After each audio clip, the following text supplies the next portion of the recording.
Mardi 4 février 2025, bonjour à toutes et à tous, bienvenue au 13h, voici le sommaire. Le marathon international Be The Best édition 2025 annonce ses couleurs. Les détails sur le déroulement de la compétition sont à suivre dans ce journal.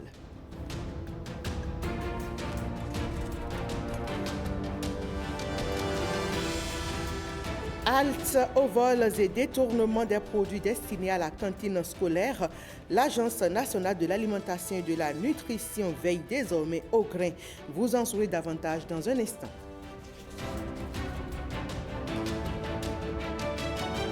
Les cancers les plus courants chez la femme sont celui du col de l'utérus et celui du sein. Le dossier santé de ce mardi nous fait dans ce 13h un rappel sur ces deux pathologies.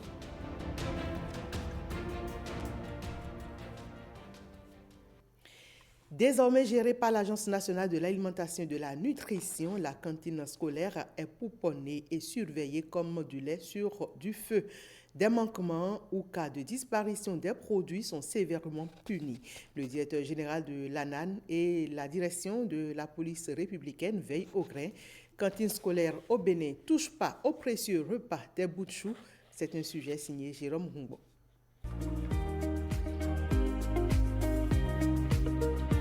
Le succès de ce programme est surtout dû à la solidité des partenariats stratégiques noués. En effet, au lancement du programme, l'exécutif a sollicité le PAM, Programme alimentaire mondial, pour sa gestion avant le transfert définitif des compétences à l'ANAN. De 2017, les chiffres ont évolué et en 2023, nous étions à plus d'1,3 million élèves bénéficiaires pour 5 709 écoles avec un taux de couverture de 75%.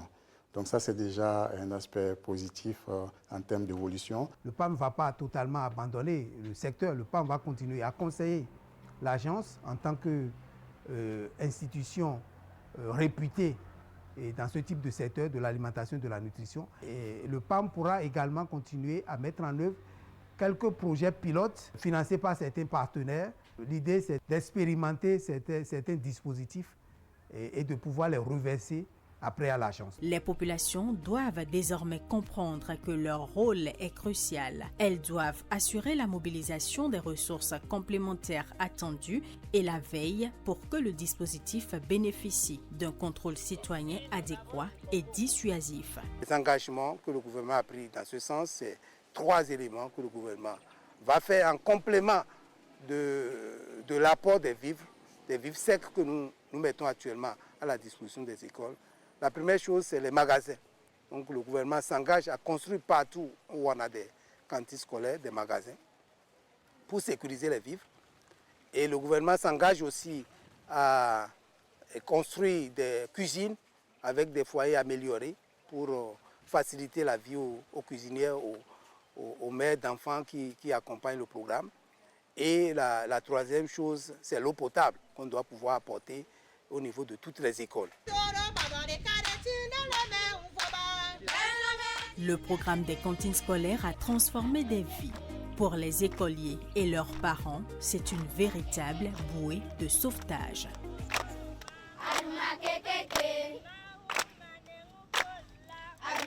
Le président Patrice Talon, dans sa volonté de transformer profondément le Bénin, a fixé un cap audacieux pour 2025, assurer à 100% la couverture des écoles des zones rurales. Un engagement traduit en actes dans les prévisions budgétaires de 2025, prouvant une fois de plus la priorité accordée à l'éducation et à la nutrition des plus jeunes. Les dotations arrivent à temps et le comité de gestion joue son rôle. Les parents apportent leur contribution et les séances de sensibilisation ont régulièrement lieu et cela nous permet de pouvoir achever l'année en beauté en ce qui concerne la cantine.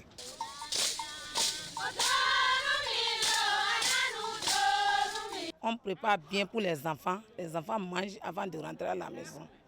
Donc nous sommes contents. Les mamans, les papas, on est tous contents de la cantine Parce qu'avant, les enfants n'acceptaient pas vous venir à l'école comme il le faut. Maintenant, à cause de la cantine, nous sommes tellement contents, comment vous aussi, vous êtes contents. À l'heure de pause, quand ils finissent de manger, ils se reposent un tout petit peu. Allez, paf, c'est les cahiers. Ils reprennent leurs cahiers et ils commencent par réviser les leçons. La cantine scolaire, je dis toujours que c'est ça qui a permis d'avoir de bons résultats. Au plan international, le Bénin a été reconnu comme champion mondial en alimentation scolaire. Et par 2 fois, le Bénin a été invité à participer au conseil d'administration du programme alimentaire mondial à Rome. La coalition mondiale pour l'alimentation scolaire a désigné le chef de l'État béninois comme champion mondial pour l'alimentation scolaire. Si l'on considère l'ensemble des financements disponibles, le programme des cantines scolaires est déployé actuellement dans 5875 écoles, ce qui correspond à un taux de couverture d'environ 80%. Les ressources mobilisées sont fortement réinjectées dans l'économie locale. À titre illustratif, c'est près de 10 milliards de francs CFA qui ont été consacrés aux achats de vivres locaux en 2023, dont plus de 2 milliards aux petits producteurs. Les ressources servent également au paiement des salaires des nombreux jeunes recrutés par le programme, au paiement des transporteurs et des cuisinières, ce qui génère une véritable économie circulaire. Le Bénin d'aujourd'hui forme, grâce à ce programme, les leaders de demain.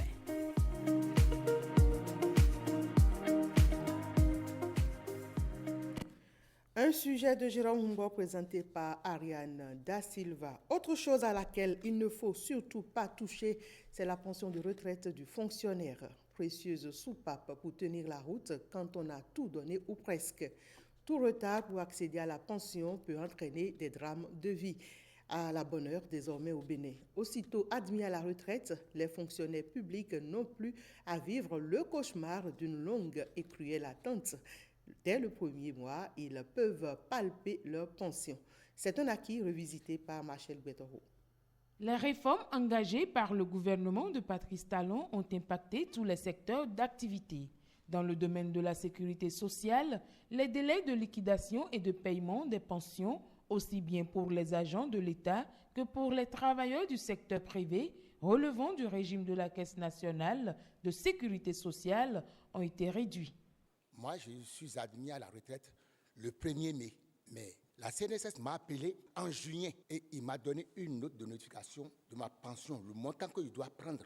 Et sur la même note, on m'a fait de rappel du second mois. Donc le montant que je dois prendre, c'était une surprise pour moi. Madame la ministre, les réformes sont bonnes et belles.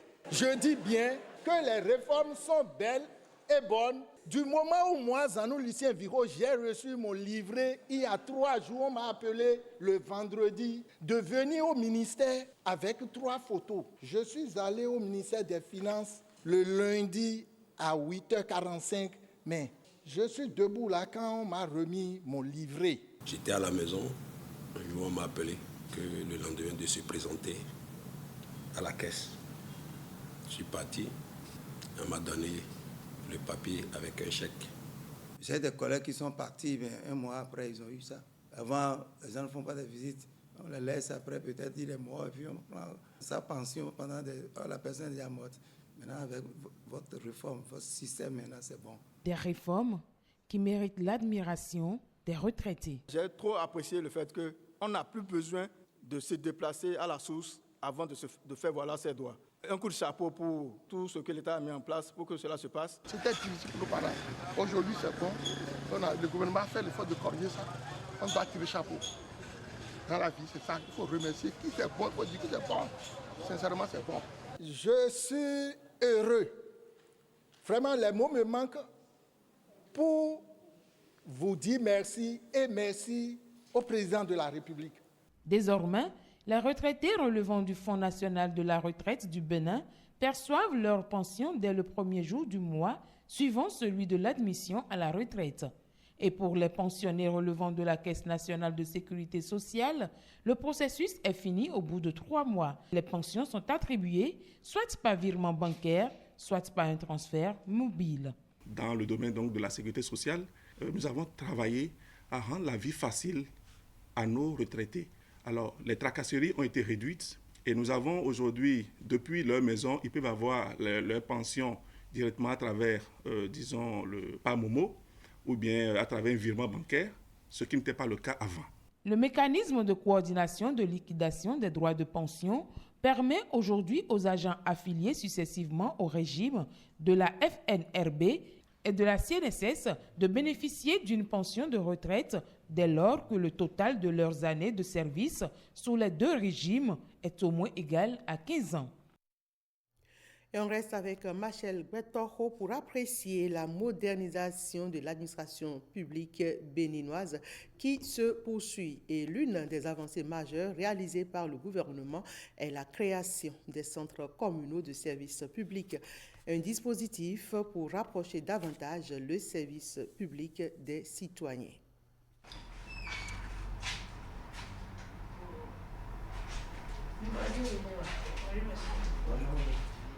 Les centres communaux de services publics, un des plus gros défis relevés par le ministère du Travail et de la Fonction publique.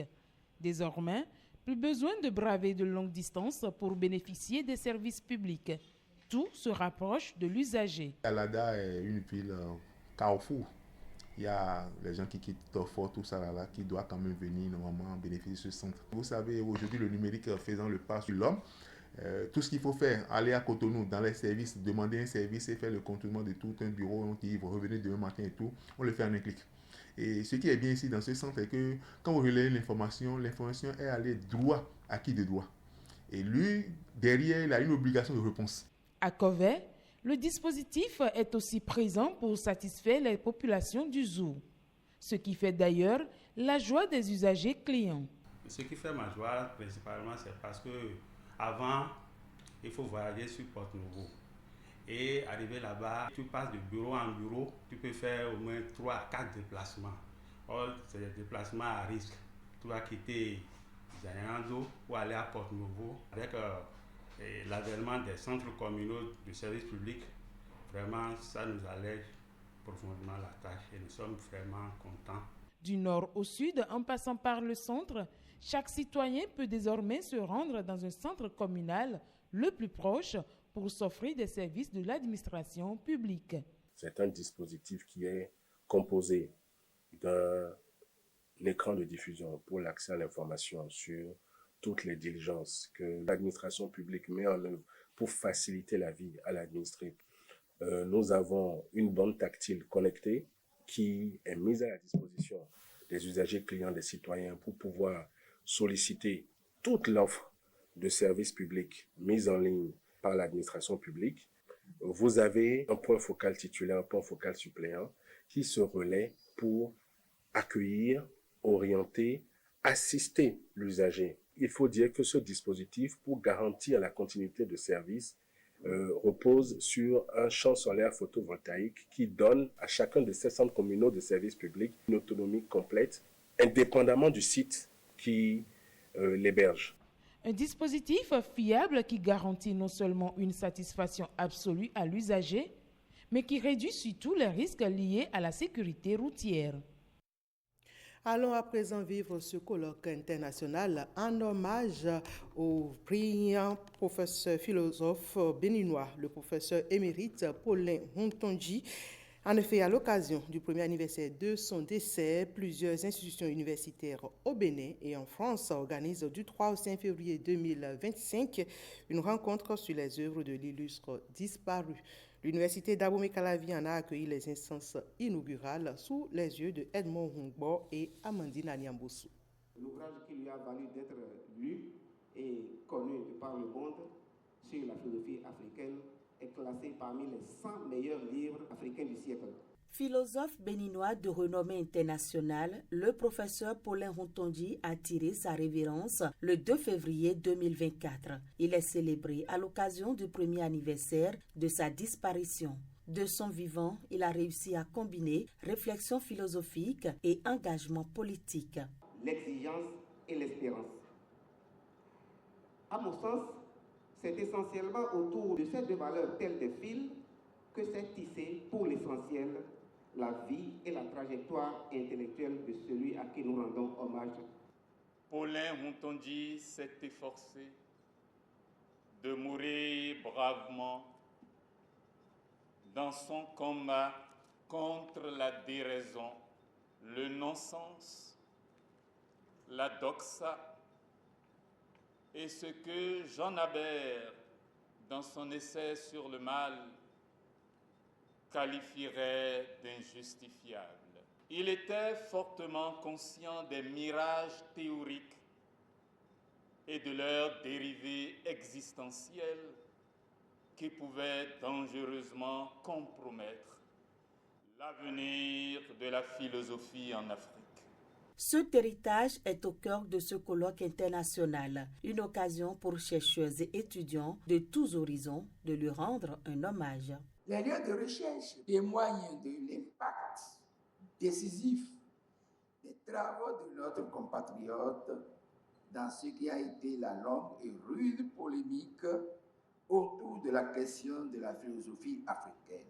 Que l'œuvre de Hontondi ne puisse être limitée à cette querelle néanmoins décisive pour la philosophie et les sciences humaines, que les autres champs de son non moins importants, tels que ses travaux sur l'extraversion, puissent être investigués et développés, sont les espoirs que l'Académie nationale des sciences a et l'être du Bénin nourrit pour ce colloque. Je souhaite surtout que vos travaux contribuent à continuer la mémoire de ce monument désormais tombé dans le patrimoine immatériel de notre époque et des temps à venir. À travers cet hommage, l'œuvre de l'illustre disparu est ainsi perpétuée pour inspirer les générations futures.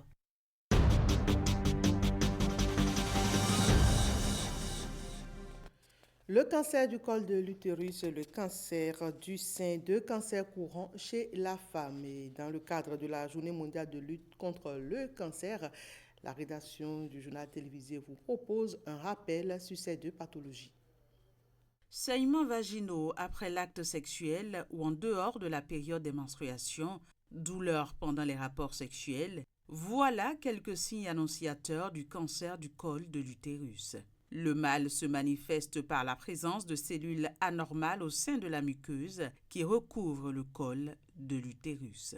Ça commence par une infection par le virus que l'on appelle le virus de la papillomatose humaine ou HPV ou VPH. Et ce virus, quand il infecte le col habituellement, l'infection guérit spontanément.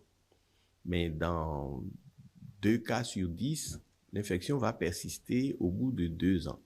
C'est après cette persistance que des anomalies peuvent apparaître par la multiplication de cellules anormales au sein du tissu du col de l'utérus, ce qui peut donner le cancer du col de l'utérus au bout de à peu près 5 à 10 ans d'évolution. Ce qui fait qu'on a quand même du temps pour découvrir ces lésions. Dans le passé, on pensait que c'était le cancer du col qui était plus fréquent en Afrique, mais aujourd'hui, on se rend compte qu'en réalité, c'est le cancer du sein qui prend le dessus. Maladie silencieuse, le cancer du sein est quant à lui le plus fréquent chez la femme. Nombreux sont les facteurs de risque rattachés à cette pathologie. Il y a que nous avons changé de mode de vie. Vous allez voir, les jeunes femmes préfèrent même aller manger dans les restaurants. On leur prépare rapidement les nourritures génétiquement modifiées, ou bien c'est plein d'huile, où il n'y a pas de légumes même, ou même s'il y en a, ce n'est pas nutritif. Les femmes ne font plus d'efforts physiques. La marche, on préfère monter sur les millions pour aller rapidement. Nos femmes banalisent certaines infections qu'on ne traite pas. L'autre mode de vie, c'est l'alcool. Et même parfois, il y en a qui fument. Le surpoids ou l'obésité, c'est aussi un facteur de risque. La sensibilisation et le dépistage précoce restent jusqu'ici les meilleurs moyens de prévention face au cancer féminin. Le dépistage est gratuit. la prise en charge est gratuite aussi. Dans beaucoup de cas, il faut jusqu'à 10 ans, 15 ans avant que les transformations ne se fassent pour aller jusqu'au cancer. Lorsque le dépistage est fait tôt, la guérison elle est pratiquement à 100%. Et lorsque le dépistage est fait tôt, le traitement il n'est pas du tout compliqué. Et dès que vous découvrez donc une moindre anomalie, il faut vous référer aux structures sanitaires et aux spécialistes en la matière. En dehors du cancer du sein et celui du col de l'utérus, on retrouve aussi les cancers du vagin, de l'ovaire et de la vulve chez la femme.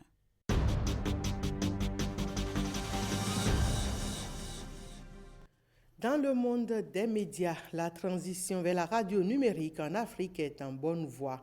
Les pays concernés viennent de s'imprégner des défis et enjeux de cette transition, et cela grâce à un atelier de formation sur la radio digitale en Afrique.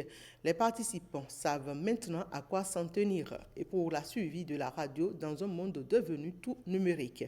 Les conclusions des assises de Cotonou avec Jules Akweikou et Ulvaeus Balogun. Oboubé Blanchard est le directeur de la radio communautaire FM AME. Dans sa gestion quotidienne depuis quelques mois, il fait face à une question récurrente, celle de la digitalisation des programmes de sa radio au regard de la transition de l'analogique vers le numérique. Les formations que nous avons eues nous ont permis quand même de comprendre que, en dehors des infrastructures qu'il faut, nous pouvons nous baser sur les outils digitaux que nous avons, les smartphones et quelques applications pour produire en fait de contenu diversifié qui attire notre public. Face aux défis liés au numérique, la radio se doit de se réinventer et de se digitaliser. C'est tout le sens de cette conférence sur la radio digitale en Afrique. Ces 3 jours, d'abord, nous ont permis de réfléchir très professionnellement à l'avenir de la radio numérique en Afrique. Par ailleurs, d'échanger entre professionnels de la radio et des médias plus généralement sur la manière d'aborder ce virage numérique pour la radio, d'aborder la stratégie des médias aujourd'hui qui est induite par le virage numérique. Cette formation est le fruit d'un partenariat entre le Conseil international des radios-télévisions francophones, CIRTEF, l'Union radiophonique et télévisuelle internationale URTI et la Société de radio et télévision du Bénin, SRTB. L'avenir du numérique au sein des radios de la SRTB s'annonce prometteur. La modernisation se concentre sur la production, la diffusion, l'archivage numérique avec de nouveaux studios équipés d'outils de pointe incluant la radio filmée. L'année 2025 marquera un tournant décisif avec l'essor des podcasts et une présence renforcée sur les canaux digitaux, amorçant ainsi une véritable révolution numérique. La transition numérique représente un levier essentiel à la productivité et à la rentabilité. La rencontre de Cotonou a été sanctionnée par une déclaration, gage de la volonté d'asseoir les bases de la transition numérique et de la radio en Afrique. La CAN Maroc 2025, c'est en décembre prochain. Mais en attendant le coup d'envoi, la compétition se joue déjà sur la toile. C'est la CAN avant l'heure, nous rapporte Stanislas Linkmont. Les groupes de la phase de poule de la CAN Maroc 2025 connus, la compétition se joue déjà hors stade. La plupart des matchs virtuels opposent les supporters des pays dits très forts dans le groupe D à ceux du Bénin. On est déjà qualifié. Le Bénin et le Botswana ont aussi des équipes de foot, écrit un internaute. Un fan de la République démocratique du Congo poursuit. On chicote le Sénégal, le Botswana et le Bénin. Erreur. Un peu d'humilité quand même, conseillent les fans de l'équipe béninoise. Ces derniers ne faiblissent pas, ils seront surpris. Le Sénégal même le sait, ils n'ont qu'à poser la question à la Côte d'Ivoire et au Nigeria, réagit un supporter des Guépards du Bénin. Le match virtuel devient un challenge audiovisuel fait de moquerie. Tiens, avec toutes les souffrances que le Bénin a dû endurer pour se qualifier pour la CAN au Maroc, on peut les mélanger avec Sénégal, RD Congo. Les Béninois répliquent, le Bénin sera deuxième de ce groupe et non un meilleur troisième. Avant de critiquer les gars, je vous invite à aller voir les derniers résultats du Bénin. C'est simple de parler d'un pays qu'on maîtrise pas. Je vous invite à aller voir nos derniers résultats, qui on a déjà battus. Et après on parle. Au revoir. Dans cette ambiance de bataille virtuelle, de nouveaux soutiens se manifestent. Comme le Togo a refusé de se qualifier pour la CAN et que mon second pays, le Ghana aussi, est éliminé, voilà, j'ai choisi de soutenir les Béninois à la CAN 2025.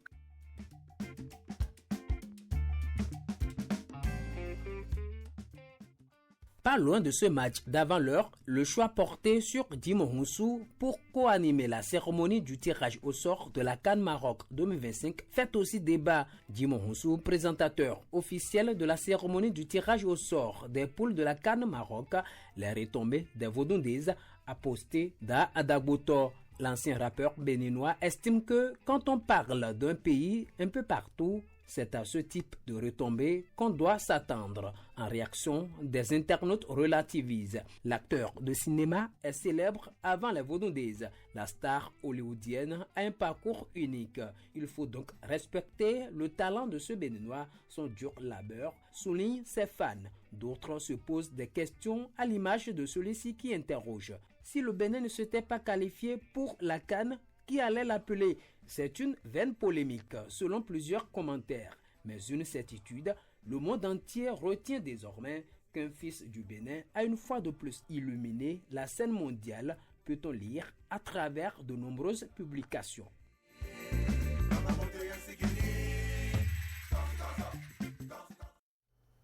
Aussi avant la CAN Maroc 2025, les foulées du marathon international BDBest démarrent bientôt à Cotonou. Les organisateurs étaient face à la presse pour en donner le programme. Suivons les détails avec Rebecca Kenjanhoundé. Marathon BDBest, une compétition sportive internationale. Chaque année, les amoureux de la course à pied et de la marche se retrouvent à Cotonou pour des découvertes et aller au-delà de leurs limites. Une initiative de l'ONG BDBest. Ce matin, nous avons présenté les différents parcours, les différents circuits. Nous avons insisté sur la sécurisation qui est en train d'être finalisée avec les sapeurs-pompiers, avec la police républicaine. Nous avons présenté les innovations.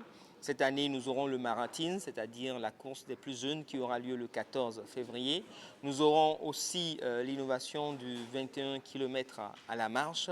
Et bien entendu, nous avons dit que des milliers de personnes se sont déjà inscrites, aussi bien pour les marches que pour les courses, et que nous attendons tout le monde le 16 février prochain à la place de l'Amazone pour une belle fête de la course et de la marche. L'événement est soutenu par la mairie de Cotonou.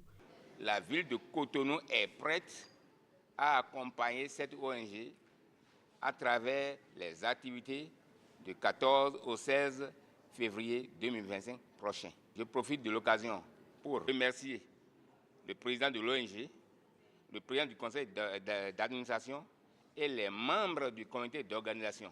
Marathon BDBest Cotonou 2025, c'est aussi des innovations comme le village du marathon qui va se tenir du 14 au 16 février avec des artistes comme Vano Baby, Conness Edon ou encore Instime et J.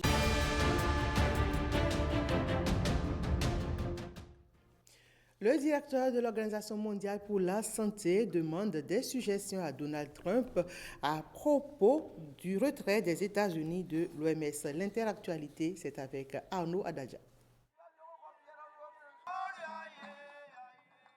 Fin ce lundi de la 10e édition du festival Ogobanya sur les berges du fleuve Niger, mis sous le thème Tradition et modernité, la santé, la culture, l'environnement et l'architecture au service du développement. Le festival a réuni des artisans venus des régions du Mali, du Niger, du Sénégal, du Bénin et de la Guinée-Conakry. Le festival Ogobanya vise à faire la promotion des cultures du Mali comme foyer de conservation et de créativité avec un patrimoine matériel et immatériel inestimable qu'il incombe de protéger, de transmettre et de renouveler.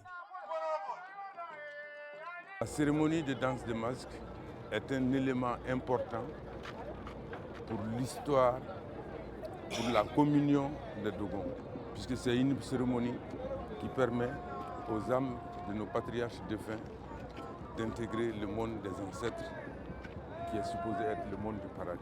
La notion de famille commence par la grande famille.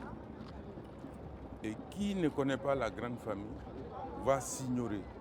Et quand on connaît la grande famille, on sait ce que c'est que la vie et la fin de la vie.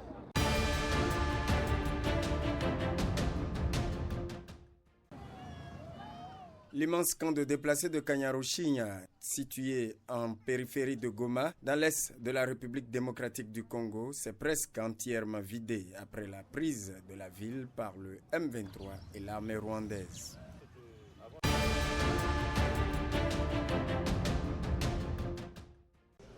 Les dirigeants de l'Union européenne, du Royaume-Uni et de l'OTAN se rencontrent ce 3 février en Belgique pour un rendez-vous consacré à la défense européenne. Cet événement qualifié de retraite rassemble les chefs d'État et de gouvernement des 27 pays de l'Union européenne, ainsi que le Premier ministre britannique Keir Starmer et le secrétaire général de l'OTAN.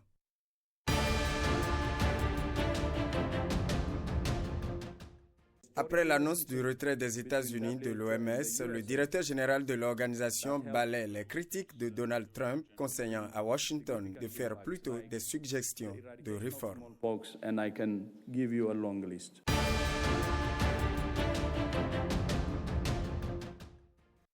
Ainsi s'achève ce 13h. Merci à toutes et à tous de l'avoir suivi. Je vous donne rendez-vous à 19h pour le journal des régions.